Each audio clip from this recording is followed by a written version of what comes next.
Pirwala flood plan 2021 पर अमल दरामद को यकीनी बनाने के लिए deputy director life stock office Jalalpur में तहसील बार के महकमा लाइफ स्टॉक के मुलाजमीन की अहम मीटिंग हुई, जिसमें divisional director livestock Multan doctor Satyan Bhatti ने वीडियो लिंक के जरिए अहम हिदायत जारी की।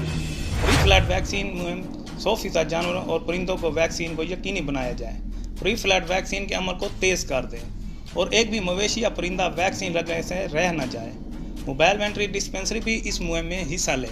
याद रहे कि additional chief secretary livestock south Punjab captain retired Saqib Zafar और secretary livestock south Punjab Aftab Ahmad Pirzada और director general south Punjab doctor Mansoor Malik की हिदायत पर तहसील जलालपुर में मौसमी अमरात, बारिशों और मुमकिन सैलाब के पेश नज़र हिफाजती टीकों की मुहिम पहले से ही शुरू हो चुकी है।